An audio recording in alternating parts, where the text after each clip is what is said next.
I remember when my kids were young and someone would say to me, "You need to take 5 minutes for yourself." And I'd think, "Oh, I'm working. The kids have homework and activities. There's always something I'm supposed to be doing and never enough time." If you've ever felt that way, this episode is for you. Because as parents, especially if you're parenting a child with learning or attention challenges, you're not just managing logistics, you're holding emotions, you're advocating, you're showing up every single day, trying to help your child succeed. And without realizing it, you may be stuck in survival mode. Today, I'm joined by Miyoki Chan, certified high performance and parenting coach and author of the upcoming book, Breaking Through Survival Mode. She helps parents and professionals shift from just getting through the day to living and leading with intention, clarity, and peace. This is a conversation about what's really underneath our stress and how building awareness, reframing mindsets, and tuning into our needs can lead to lasting change. Welcome to the LD Expert Podcast, your place for answers and solutions for dyslexia and learning differences.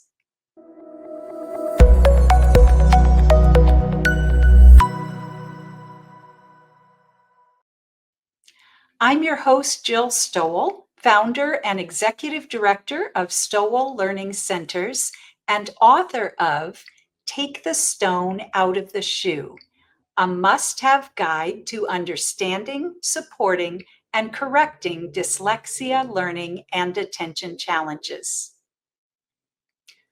Most of our conversations on this podcast are focused on helping parents and educators understand and support the children in their lives, kids who are struggling with learning, attention, or emotional regulation.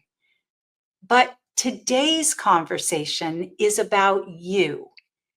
Because if you're the guide, the advocate, the steady presence trying to hold everything together, you matter too. You are the pillar your child leans on. And that means your well being, your mindset, and your capacity to keep going through hard things. That deserves attention. I am so pleased to welcome Miyoki Chan to the podcast. Miyoki helps people move beyond burnout and overwhelm to live, lead, and parent with intention, compassion, and peace. Welcome, Miyoki. Hi, good morning, Jill. Thank you for having me on your podcast. I really appreciate it. Oh, well, thank you for being here. I cannot wait for this conversation. I'm excited. So let's start with your story, Okay. what you do and how you got there. Sure. Actually, I've been asked about this a lot this year, actually, because I'm working on my book, Breaking Through Survival Mode, that's coming out next year. And the pre sale starts in October 6th. So, a little bit about myself. I was a stay at home mom for, let me see, counting years wise, since my daughter was diagnosed with her type 1 diabetes in 2017. Since then, I have thought about becoming a full-time worker, go back to the career field, and my background is in linguistics. I have my MA in linguistics. I was going to teach at the university, either Chinese as a foreign language or English as a second language. But life took a different turn for me when my daughter was diagnosed. I ended up staying home and I was a stay-at-home mom, and it took us a long time to decide if we want to have a second child because we're taking a chance if she might be diagnosed with diabetes too. But with careful consideration and a lot of thought into it, we said, let's do it. So fast forward that to today, now I have two lovely daughters. And so in 2022, I attended a mom's retreat for type 1 diabetic parents. So I was a T1D parent, what we call it. And it was not until I was at that retreat that I realized I had not ever gotten out of whatever situation I was in. Hmm. And it wasn't even until much later, fast forward to this year in the winter, that I had a grief coach that offered his service to me. And she said, well, how do you feel about your daughter's diagnosis this year for being neurodivergent? And because last year we found out my T1D is also on the spectrum. And when she asked me that, I looked her in the face and I said, this time around, it's better because I have time to process. I have a way to find a supportive community. But honestly, the first time around, I was hit in the dark. My Hmm. whole world went completely dark when my identity shifted. And that was the terminology. I didn't even know that's what I had gone through. I had a big identity shift and I was in survival mode. My grief coach pointed that out. She said, you sounded like you were just surviving. And I said, that's it. I was getting through day to day to check off the list what I need to do for her medical needs, therapy, school needs, advocating for her, and figuring out what's the next thing. It's always something next. It was Mhm. never a peaceful moment where I could sit down and think for myself, how am I doing? And it was not until I sat with the coach and she said, how are you doing? And I cried on the spot because I told her, no one has sat down with me to ask how I am doing. They're always asking, how are you managing your daughter? How are you managing her school? How are you advocating for her? It was always about my identity as a caretaker for her. It took a long time to step out of the identity to see me for who I am and what I struggle with. So that was my story for how I got started on the book. My coach inspired me to do that and take that to Wow. last year. Last year, I got certified as a high performance coach. And prior to that, my background was a swim instructor. I was a water safety instructor through the American Red Cross. And my friend invited me to a coaching summit and she said, you have to attend. And I said, why? I teach swimming. What does that have anything to do with coaching? I don't do sports. I don't, our typical answer of what we think a coach does. And she said, Mhm. no, it's not sports performance, it's high performance. And I said, well, that's not me. I don't have any high, agenda or aspiration. I'm just a stay-at-home mom trying to manage my two kids schedule, healthcare, and trying to make something out of my life for myself, being a swim instructor. And she said, that's it. Your passion has never left. There is a part of you that needs to be reignited and you have it in you and you do it for other kids. You have to do it for yourself. And those words, they got to me. And I went to the summit and my God, it had transformed me entirely. It was usually people sign up for the program because of the trainer. He's very well known. But I didn't know him going in. I knew my friend. And what I came out of there signing up for the program was not because of him or her, but because of all the coaches that I met and all the work that they do and all the inspiring stories that they shared with me. And I said, I need to go through this transformation myself. I need to feel it, experience it. If I'm going to teach other people or help other people, I have to 100% test the program out myself. And I'm a living testimony for it. So I've transformed my life completely 360 from a stay-at-home mom to now being an entrepreneur, an author, a coach. And I'm proud of the journey that I've traveled. And I'm amazed by the wonderful people that I meet along the way. Jill, you were one of them that I happened to meet along the way. Right? If I hadn't started this book journey, I would never have come across your center. I would never have come across your book. I would never have come across talking to you so closely about these topics that are so close to both of our hearts. Well, that is a pretty amazing story, Miyoki. And there were a number of things that really uh, that you touched on. And I want to go back to where you talked about being asked about grief. I think that's something that maybe doesn't really get acknowledged, um, or really understood even by the parent Mhm. when when you're dealing with something with your child that you didn't expect. And it doesn't make us love our kids any less, but there is a grief there. And I feel like, that is not understood very often. So thank you for sharing that. And, you did talk a quite a bit about what it looked like for you in survival mode, and I'm sure so many parents relate to that. Um, how how can someone know, a parent or a professional, know that they're stuck in survival mode? Because survival mode is just what it sounds like. We just keep going and going. Mhm. How do we know? Okay, so if you asked me that question before I started coaching, I would have probably denied it. Actually, Mhm. a lot of parents would say, you'll typically hear them say, "I'm fine, I got it. Yeah, I just keep going. I'm doing it for the kids." And everything you hear in their conversations surrounds their kids. They're managing their house, they're managing everything. And then you don't hear them talk about themselves.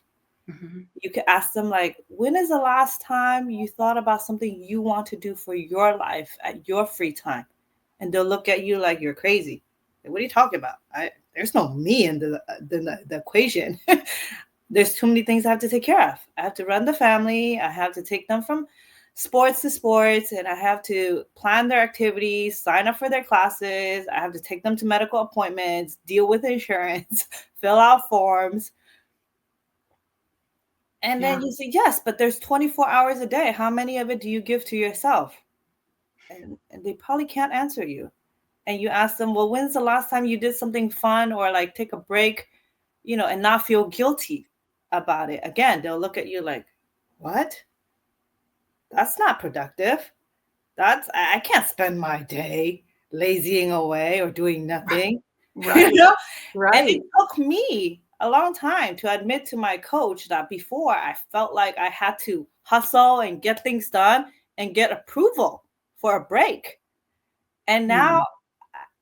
she and I agree that taking a break is the most productive thing I can do. And now I always permit myself and my kids, try to read their body language, try to read verbal is great, but try to read their nonverbals to see when we're both at our brink and just say, let's just go out for some fresh air. Or Yeah. let's just sit in silence and touch the sand or feel the grass. Or just let's bathe. Let's go take a bath or just walk, put our hand in water. I don't know. Everyone's different, right? Everyone's sensory is different. So for me, my magic formula is water. You can tell because Mhm. I'm a swim instructor. I love being in water and that brings me to peace. And even when I'm washing my hair, there's water dripping down me. It just gives me like a calming sensation. Yeah, but to answer your question, how do they know they're in survival mode? When they never talk about themselves, Yeah. when their Mhm. formula, when their day to day, when every day, every year, every moment is about their family, their husband, their kids, they're being productive, and you don't hear a single moment of rest, a single moment of recharge, and a single moment of them sitting down to tune into their voice. Hmm. So that's something all of us can kind of pay attention to then, is Absolutely. really step back and think, what do I talk about all the time? What do I think about all the time? Does it ever include me? Yes. Yeah. Why are you Wow. always left out of that big picture? It seems like you Right. fill the whole scene up, right? With activities, with people, with relationship, with products, with outcomes, with results. And then you're like, wait, I'm looking at the scene. I'm not in it. Right. Wow. Wow. And I loved what you said about taking a minute to experience the silence or walk on the grass or, touch water, step outside. Sometimes we think taking time for ourselves has to be some big thing that we Like a trip. plan. And and really it's allowing a little bit of space, a tiny bit in nature can be really nurturing to us. I mean, we're kind of neurologically built that way. So I love that. That's My partner really and I, we encouraging. we call them micro activities.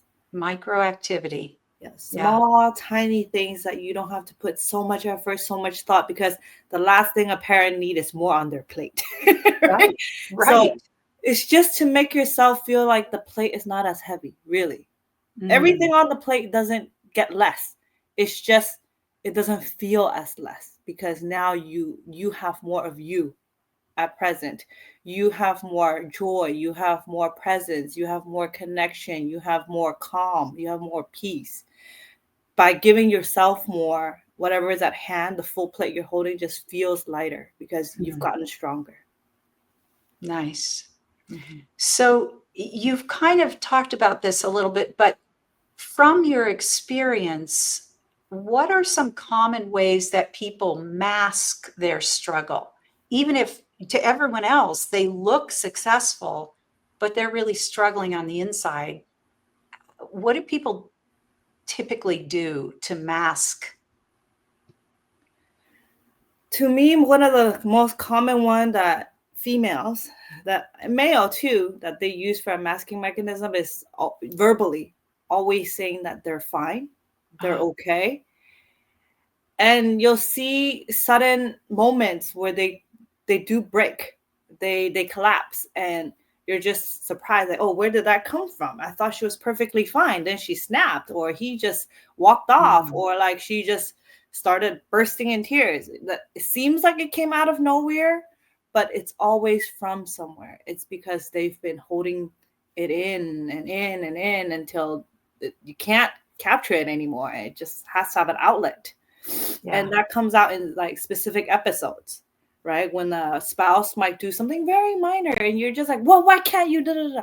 Or it could be a child just not cooperating to eat. And it's just like any other day, but suddenly that one day you're just like, just eat it. You change, your face change, your body change. Yeah. And we don't take a moment to say, like, wait a minute, what just happened there? Why am I snapping? It's not that that particular moment you're snapping, it's been building up to that Yeah. moment of brink.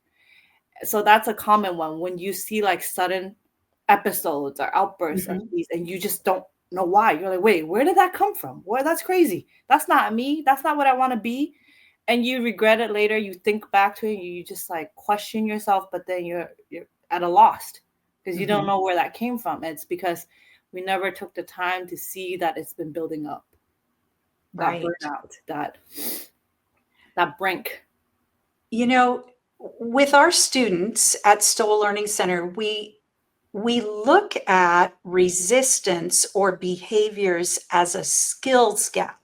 Mhm. So if there's a certain behavior or struggle, it's because there's a skill underneath that isn't serving them well or hasn't been developed enough. So kind of thinking about what you were saying, it seems like that's kind of the same with adults in this situation. There are skills that they haven't honed yet. Mhm. Um, does that does that idea kind of resonate with the work that you do with adults and parents? Absolutely. And I shared this in my book and I'll share this episode with you. Mother's Day this year, right? My daughter, I asked her to put her work away after tutoring. In the afternoon she wouldn't. At night I tried to convince her to do it again. Wouldn't do it. And I snapped and I just said, I put the stuff away, and then one thing led to another. We got in a huge fight. And it has something to do with her. She finally found a Mother's Day gift that she made for me that week. But instead of trying to hand it to me nicely like we are normally are, but we were both escalated. And that moment she just threw Mhm. her gift at me and said, here's your Mother's Day gift. And I looked at it and I tossed it away. And I said, I don't want it. If that's the way you want to hand your mom a Mother's Day gift, I don't want it. And then she said, well, forget it. Then it's just gonna be trash. And I said, okay, let me help you. And I threw it in the trash. It went really bad. But at that moment, I saw her cry. And that's when I heard the voice in me like, what is going on? This is not who you want to be. And I freeze. And I just told her, like, oh my gosh, I'm so sorry. I need to step away. I can't do this right now.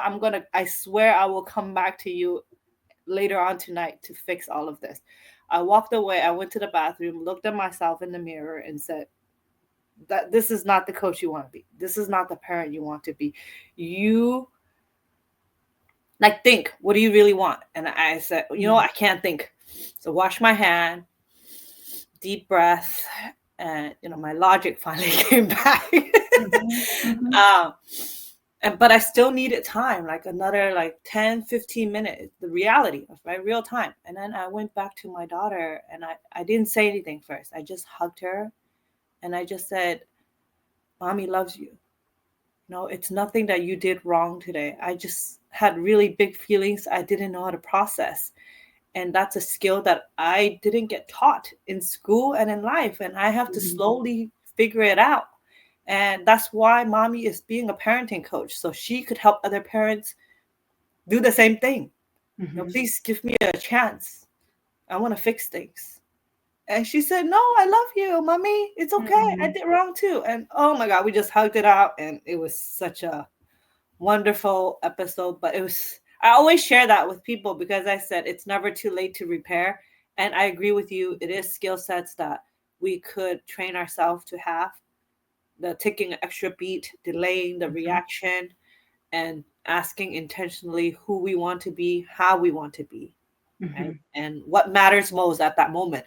Is it the gift or is it our relationship? Is it winning the argument or is it retaining the peace between us? Like, so I realized at the end, it was the peace and the love that I care about way more than any of the thing we're arguing about to begin with. And the more we practice that kind of skill, that self-awareness and self-talk, if we kind of practice it all the time, then when we get into those really tense situations, it's there to serve us. It really has become a supporting skill. Yeah, I've polished that skill since Mother's Day. So we've had a lot less tantrums and episodes between she and I. I just, I can almost feel it coming and I can sense it too. But I've also asked myself, well, I also want to give her opportunities to have those moments and also take her time to deal with her own emotions too. If I just always sense it and prevent it from happening, always catering to her feelings, that's not helping her do that well either. Exactly. I kind of balance the both, right? Like, is there time I could help her build her resilience and her emotional regulations? And there are other times where I could prevent chaos from spiraling down more. Right. But what I love is that we could talk about it afterwards. I just said, do you remember that episode last week? Like, what did you get out of it? It's amazing. Like, I don't use like a coaching tone. Obviously, it will be more loving and compassionate. But my point is to help her realize that whether it's a failed episode or a successful episode, we can still walk away with some sort of takeaway lessons. Absolutely. And you said something really important there, that you as the mom can prevent a lot of things, but your child also needs the opportunity to exercise her own skills and executive function. Yes. And sometimes you're absolutely right. Something's going to escalate or has escalated to a point that if you don't step in, it's going to be, unfixable maybe. But really, our kids do need the opportunity, and then to look back and, to say, oh, that was a failed episode, but let's talk about it. Yes. That's just huge for learning. Yeah, I don't run away from manage. episodes. Yeah. I think every parent should embrace those tough moments because every time you manage or mismanage a tough moment, you think back to why it was so tough and how that toughness next time can, you can manage better next time Yeah. and help your child as well. Don't just focus on your part. Like at the moment, you focus on you, but I always remember to look backward, outward, like we're in the scene, but to step away from the scene to observe as a director or even as an Mhm. audience is hard at the moment. But if you could capture that scene and remember what happened, you could always get an opportunity to revisit the scene as an audience later. Mhm. And that's what I do spectacularly as a coach. I like to guide my audience to relive the scene and figure out like what exactly was going on, how did it happen. But if you can redo scene 2 again next week with the same person, assuming it's your mom or your daughter or your spouse, how else would you want to do it Mm. again?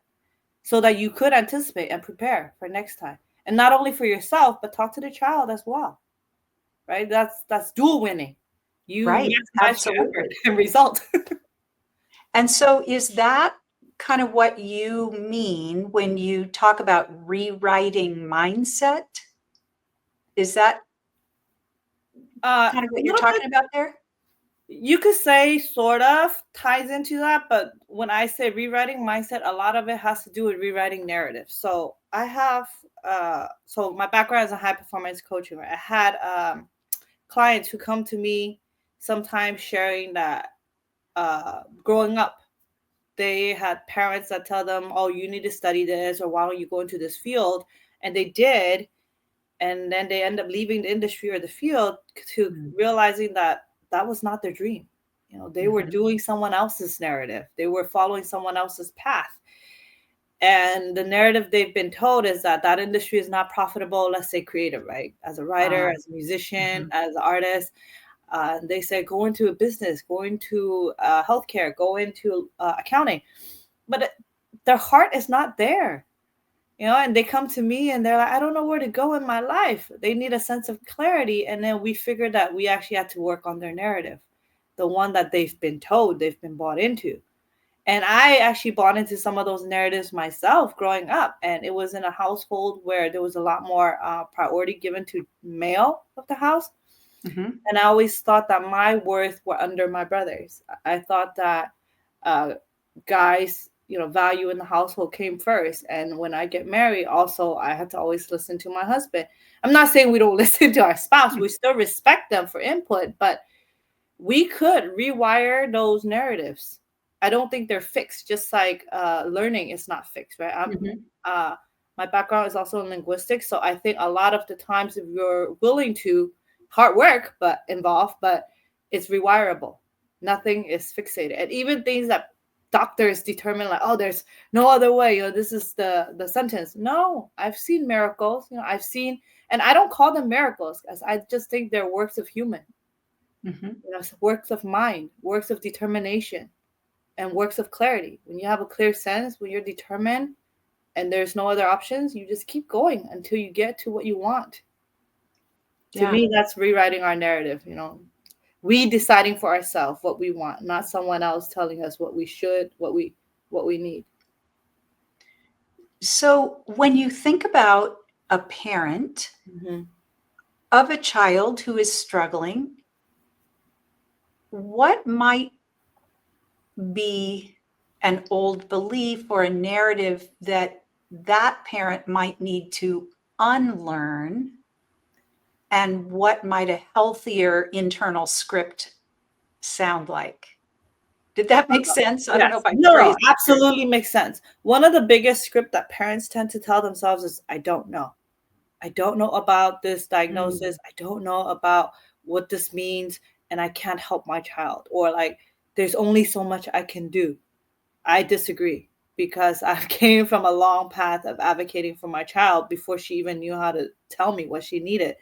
Um, and also another script is always thinking that the experts know everything about what's best for your child. The schools will take care of every need for your child. No, I think you have to dabble at a lot of things and communicate openly to really figure out what is best for your child, what's customized, personalized to your child's Mhm. need. Not every what do you call those, medication Mhm. fixes every symptom. And I don't think they should fix symptom. I think they should fix root cause. So Right. one of the biggest thing I tell parents is that what you're dealing with is not a symptom. It's not a behavior. What you're really dealing with, there's more to the root if you're willing to Mhm. go deeper. And don't take things as it is. Be curious, be mindful about the information that you gather before you decide anything. Keep your mind open. Mhm. Even when it and I'm not an expert in the field of healthcare, right? But medication as well, dosages. We might think, we have endocrine, like he knows the best for my child. I also disagree, right? Because their body is changing. There's so many factors that impact it. So same thing for a child with learning disability. I wouldn't just take things as this, say like, oh, they're just too lazy, or like it's too hard for them. Like they're never going to be able to learn. They're never going to be able to read. There is no never. It's never when you decide. It's never. It's not black and white. Everything is a spectrum. Everything is ranging. I don't call them neurodivergent. I actually call them neural ranging. We're just all in that range together in a different place. And you can help move them in that space as much as you want to, as much as they're willing to. But with your support and with the right places, they can move at maximum speed. So, And you really touched on something that is pretty near and dear to my heart, that idea that there's always something under the surface. We know when students are struggling in school, the difficulties with reading or attention or getting their work done, all the things that we see are symptoms of deeper skills that mhm, aren't supporting the student well enough. And at the Learning Center, we use parent observations and testing to determine what's beneath the surface so we can make a plan and we know where to start to make a change. Change starts with awareness, but that's got to be a lot more difficult when it's someone looking at themselves. mhm. So, how do you coach people to recognize what's really going on beneath their own frustration or reactivity or shutdown? For me, one of the big key thing that I work with individuals is not dealing with individual episodes, but Mm. what kind of patterns keep popping up, right? If they keep saying, I don't know, to a million questions I ask, I wonder, like, do you wonder why you don't ever have an answer to my questions? Is it because you really don't know or you don't want to answer it? Mhm. Is it really you don't know, or it's a touchy subject that we can't get into right now? Is there something else behind the scene of that?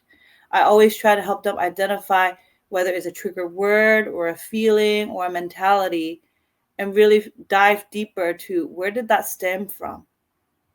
Right? That's where the root Mhm. diagnosis comes from. For me, Right. you have to question your why you're not comfortable, why you won't talk about it, why you're okay all the time. Even Right. um and some people say, well, I can't answer the why question. That's one of the hardest questions to answer. Well, change the question. What is it about Mm. the why question that bothers you? Which word gets your emotional response? Which one puts you on your toes and you're like, oh, let's not touch that, right? There's that. And then a big one for me, a lot of people always say, and I learned this myself in psychology class and communication class, is when we have conflict with other people, whether it's a spouse or a family member. uh, if someone blames you for something, do you get defensive right away? Right? And if you get defensive, why? Again, it's asking that, what is Mhm. causing the defensiveness? And then also, if you get criticized, yeah, so if you get criticized, you get defensive. And if someone is talking about certain feelings and you just can't be in that room, you're flustered or like frustrated, you just need to be away, you want to escape. Again, what figure all of that out. And then Mhm. for me, a big one, I think with my husband and I. Okay, so he pointed out like, oh, you're, I think he commented something like, something simple, but oh, we just need to keep our house clean. And I said, just? No. please don't use just. That's a big trigger for me, right? That devalues all the effort I try to keep to maintain the house. I didn't just have to put things back. There's like a million other things I have to take care of besides putting this back. But again, later on, learning to take agency of what he's really trying to say. And I'm also teaching both of us to communicate more effectively instead of, the nonviolent language, nonviolent communication, instead of attacking the person, to really figure out what is it that you need from them. And I just ask him, does it bother you that I forgot to bring my jacket back? Would it help if I remember to bring it back every time? And I think that went down a lot easier. Instead of me saying frustrated and got defensive and saying, oh, well, you always forget the key or you can't remember your shoes. So just taking ownership and really analyzing and improving our language. But I also say sometimes verbals help, but they're like with our kids, especially the ones that are quiet or still struggling with language or speech delay. I have a child who had that too. Really learning to meet them where they're at. And if language is not the word, then use body language, use actions, use gestures, use smiles and hugs. I say, do whatever you can in your toolbox. It shouldn't be limited to just talking. Right? Use your observation. And that's for yourself too. Like when you say like, how do you catch somebody or how do you help your client? I ask them sometimes like, oh, when that feeling comes on, what's your body doing? Are you tight? Are you relaxed? Like what's going on in your head? Like, are you screaming on top of your lung, cursing inside and just holding it in? Like you're tightening your fist. Is your shoulder tight? Is your neck like, oh, right? So really being observant of what our body is going through, what languages we're using in our head. And then of course, what we're doing behaviorally with our body in response to either a situation or a statement. So, does that answer the question, Jill? Oh, that was amazing. You really captured something that I know you and I have talked about, which is as we're problem solving with anybody, really, even with ourselves. We certainly apply this with kids. But as we're problem solving, leading with compassion and curiosity. So, you're talking about, wow, what was it about that statement with the word just that really ruffled my feathers? What was that? Because then, if we really can be curious about that and figure it out, we then have an avenue to make a change, With and to share about that. Yeah, with parents, one of the key things we work with them to figuring out is their parenting value, right? Not just for the day to day, but overall as being a parent. What kind of parent do they really want to be? What is the most important values they want to incorporate into their daily lives with their kids in their household, and teaming that up with the husband? In our parenting and coaching circle, we always talk about, if you have one of those Venn diagram, what would be your value, what would be your partner's value, what would be your child's value, and where's the meeting point of all of this, so that you can all live within your value, but also to appreciate what value matters most to the family. I think that's so important for guiding us for family matters, but even for guiding us when we leave the household as well. Because you'll know then, right? When you get in a conflict, like, well, is this that much of an importance, or something I value more is more important, and I choose compassion and curiosity over winning any arguments, or always having to be the right person, or having to be the first person. There's always different pride of us that wants to win an argument or be the first one to get the answer. Right. And I have that competitive side too. But again, to me, I had redefined what winning means and what success means to me, right? Before, it's like, be the first, always win. And now I choose harmony, and I choose joy for myself and for my family. And I also feel one of my big one right now is growth. Right? What will really help them grow? I can't just solve every problem. I could. I even have the capability to a lot of the times, but like we said, we have to help them build their own resilience. That's with our kids. That's even with our partner. Sometimes if I know what my partner wants, but I have to give him opportunity to stumble and to realize that, hey, that doesn't work. It doesn't work at home, and it also doesn't work in the workforce. And that's how I help them grow, because I choose growth over just problem solving. And that's an amazing perspective, because our first thought often is that we're going to fix it. We don't want people that we love to be suffering or struggling. We want to fix it. But ultimately, if they are allowed to work through the process with support, they come out of it more resilient, more capable, It so goes in their toolbox. right, You're teaching absolutely. them how to fish. You're not the fisher for them, Right, because you don't want to deprive them of the opportunity. right. So, Miyoki, I want to just go back to that idea of survival mode for a minute. For parents who are listening, who are in a place of constant go, go, go, what is one doable but powerful shift they could make today to begin stepping out of survival mode? To be stepping out of survival mode. So, Boy, one little thing yeah. that someone could do. Uh so okay, in my book I talk about forming pillars. I'm going to choose one of these to talk about. The first one is safety, the second one is validation, and then it's empowerment, and then it's community. And you have to go through all four of these. But if you want to talk about one very small things that parents can do that really shift the mindset or the framework, I would start with validation. Just validating that you are doing a good job. You do have things in control, but you just have to slow down.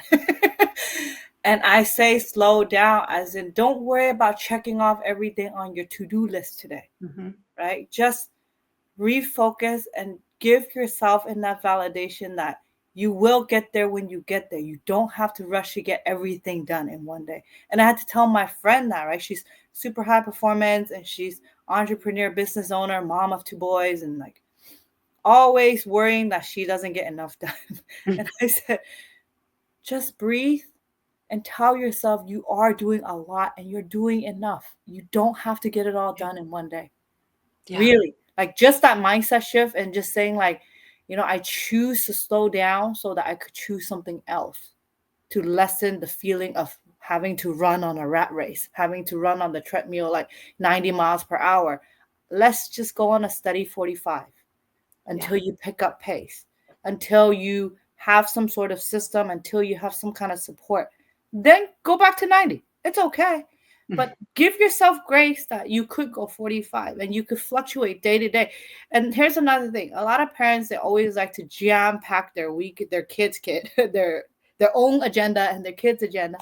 It's okay. For me, one of the things I do for my child is I want to expose her to languages, to music, to sports, to drama, everything too, right? But Mhm. I don't jam pack everything in a week. I'm okay with her doing two things in one week. If you want to sing, let's sing. If you want to try ice skating, we'll do ice skating. And that's it. Just those two things. I don't have to fill in. And I'm not saying every parent has to do that, right? You get your kid very well. So I expect you to be the expert of your family, but also for yourself, for your own sanity. Mhm. Don't fill up the timeline for every single breathing moment. Allow time for the kids to play free, unsupervised. Allow yourself some time to just lay on the couch, do nothing. That's the best way. And that's not lazy. I redefine that. That is high productivity because it recharges your mind, your heart, and your soul. Then you Hmm. could come back fresh, fully at turbo speed, doing 100% what you have intended to do and not just reacting to the moment and situation and then feel flustered, overwhelmed, and want to cry and feel like no one understands you. No one understands you because you don't even understand yourself. You don't even understand your own need. You don't even know how to advocate for yourself. So slow down. Yeah. You just said so much there. I'm sure everybody is resonating with everything you said. I You think know, like when it's you it's when you modern talked too. about when you talked about start with validation, that's one of the things that we find incredibly simple and powerful with our students is to validate even the tiniest thing, but validate it and then move forward. So often we validate, oh, I got one thing on my to-do list done, but I have 50 more things. Well, wipe out that word but because it sort of negates your validation. Validate and move on. I took a minute to flop down on the couch and now I feel revived to do something else instead of, but now I'm so far behind. I mean, it changes everything I to actually have validate and. a neurodivergent client who gave me this tip. She said, I hate to-do lists because I feel like I can never finish it or do anything on the list. She's like, I wish there was just a done list. And I said, do it. You need a Perfect. done list. Just check the one thing or the 5 things or the 27 thing if you did that much done for that day. And then look back and say, tomorrow, do I really need to get this much done or I don't need to? Instead of Yeah. the other way around, like feeling negative and feel like unaccomplished, be proud of what you did accomplish. You done it. You turned in the bill, you signed your kid up for music class, you did laundry. You're done. That's okay. Be Yeah. focusing on the growth and the done and the progress and not focusing on the lacking and the missing and the half empty glass. Right. Right. I think intellectually, we know that reclaiming our own well being creates a ripple effect, but a lot of parents feel guilty prioritizing themselves. So, what would you say to the parent who worries that taking care of themselves first means taking something away from their child or family? This is a visual I always like to give parents. I said, okay, if you feel guilty spending time on yourself, picture this. You're waking up, not enough sleep, Saturday morning, frustrated with the kids asking for breakfast, and then more frustrated that you have to run across town or take them to gymnastics or soccer class. And then you're there grumpy. And then later on, they come home and they need food and you make it for them. And your face, your body is just tight and tense. You don't like that. They don't want to see that, right? You want harmony, you want joy in the family. Take care of yourself first. Imagine you went to bed the night before early enough. So you got up 10 minutes early, drank your coffee, read the news, or just go outside for some fresh air, assuming you don't stick on your phone doom screaming too long. Right, But right. spend the moment on yourself and plan out like, what kind of parent, what kind of day do I want to lead today? Then your kids wake up, you hug them, you ask them, hey, what's going on? What's for breakfast? Let's look, this is what we're doing today. Right? They're happy, you're happy daddy, happy mommy. You go to practice and you come home again. You can let them in the house first. If you stay in the car for another moment, just breathe and reset. Right? Always talk, in coaching, we always say release your tension, release your anger, release your feelings. And then we say reset. Let's reset and decide who I want to be, how I want to come. And then go in fresh for every scene. Every time you cross your garage, every time you open a doorway, figure it out a moment that you want to reset yourself and make it intentional. And I think you don't have to make big effort and sacrifices to say, oh, I don't care about my kids anymore. It's all about me, me, me. No. Again, these are micro activities, very simple things we could do daily, right? Hourly. You could even say every 10 minutes, half hour if you need to. Recharge, reset. That's Wow. not, that's called putting the best of you out there. And then you being happy in your own shoes and not feel like you're running in low energy or low emotional, mental health. That way you're always coming up either in full bar or passing the full bar for your kids. You're showing up the way you want to as a parent and as a leader for your household. That's why it's Wow. so crucial that It's you come incredible. first, because if you don't go there first, that way the scene goes very messy. Right? You could decide how the scene can start and you could decide where the scene can go. A lot of the time your kids end up being the ones that are, responding to the scene based on how you set it up. So I tell parents, set your scene up right, set yourself first. You're the writer. Write the narrative the way you want to go. Every single scene before you start. Say, where do I want this to be next day? Where do I want this to be today? Wow, that's a great visual. I think that would do the, what do you call it, hammer in the nail for them, that why it's so important we take care of ourselves first. Yes. You have a new book coming out, Yes. Breaking Through Survival Mode. How can our audience get that? And you said something about October? Yes. So the pre-sale launch date is going to be October 6th, and you could do the order online. The great thing about it is you could order an e-copy, a hard copy, but you could also order some of my coaching. You could do, you have access to a small companion book I have that talk about emotional regulation and dealing with screen addiction and technology as a freebie when you sign up for my newsletter and when you sign up to try out a coaching episode. And you could do packages there, or you could just do group coaching with me as well. I will share with you, Jill, the link to the order site. And Great. Yeah, my website is www.plentifulearning.com, and it's the same thing in my Instagram. Yeah, so there you go. Thank you. And there's a link for my book landing page at my main website. Perfect. Thank you so much for bringing that up. I totally forgot. So I loved this conversation. And I love talking with you the last time about it too. You also have a retreat coming up in Los Angeles, right? Yes. So it's going to be October 26th. We have not finalized the venue. We're choosing between the two. I will let you know when this episode air. We will have all the details out by then. Yeah. So it'll be late fall on a Sunday afternoon. And it's just for parents to get a few hours away to recharge. We're just going to do some meditation, journaling, have a little discussion about parenting, and come with questions if you want. Yeah. And I'll have a small treat for you guys before you leave at the retreat. Wonderful.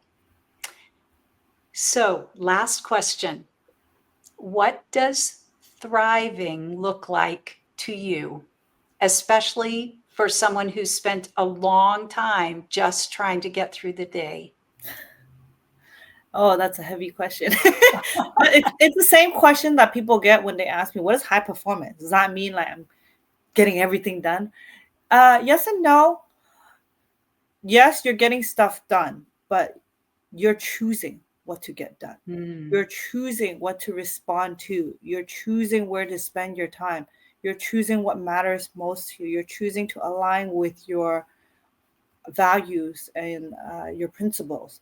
And you're getting a clear, for me, thriving is getting a very clear sense of what you want, what you need, and having the energy, mentality, emotional capacity to get there.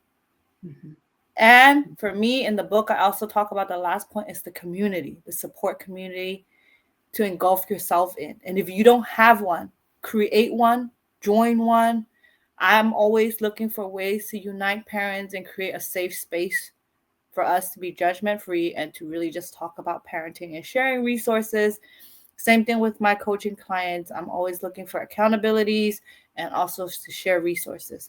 So always don't go on this journey alone. You may feel alone, that your episode is very different, that your kid is like so like XXX. My husband is so XXX. No, there's commonalities. There's always something we could go to each other, bounce off ideas and get support. Right. If I hadn't gone out to get support, I would never have came across Stowell. So I'm glad that within my community, I was able to find the resource to support my daughter. So every parent, every listener out there, I want you to know that if you're willing to, there's always a community out there. And if you say you can't find one, I'll ask you for the list. List me your 100, list me your 1,000. Get in contact with me. Your list is not long enough. There's something out there for everyone. Or create one. Right. Yeah, that's what I did with the book. I'm starting to create a community starting with the book, right? For the T1D community, for the neurodivergent community, for the parenting community. There is something out there. It could be as small as a book or big as a podcast like Jill's or a YouTube channel or a learning center or more. But tap into the resources. Use your connections. Well, Miyoki, thank you so much. This has just been an incredible conversation. It was wonderful for me as well. Thank you for your wonderful questions. Very insightful. Got me really, I got distracted about the book and just went full on into talking about parenting and learning challenges and mental and emotional health. Well, and I can tell you've not only been there, but you just have such a passion for helping others, and I love that. Thank you so much. Yes, and thank you for all you do. I love this podcast. I started listening to this year. Wonderful material. I'll be sharing with my network and my community as well when I hope to join more PTA groups and working with our local Ys to get the services out there. That's what's needed to support families, to support kids, and to build bridging gaps. If there's like a Right. knowledge gap or there's a resource gap, to really fill that in so that our parents, so that our community feels supported. Fantastic. Well, thank you so much. It's been great to have you. Thank you. And listeners, I just hope this has felt like, whew, a nice long exhale to you. It really has to me. The challenges associated with dyslexia and other learning disabilities can actually be dramatically improved when we stop using band aid approaches and start strengthening weak or missing underlying skills. Contrary to popular belief, your child doesn't have to just live with it for the rest of their life. Every day doesn't have to be a battle for your family. If you are a parent looking for help for your child, or you want to bring this kind of help to your community, visit stowellcenter.com. That's stowellcenter.com to schedule a complimentary consultation. If this episode gave you hope or insight, we'd be so grateful if you'd share it. Like, subscribe, and send it to another parent or educator who needs to know how to take care of themselves and that real change is possible. The story for struggling students and their families can change. Let's change that narrative together.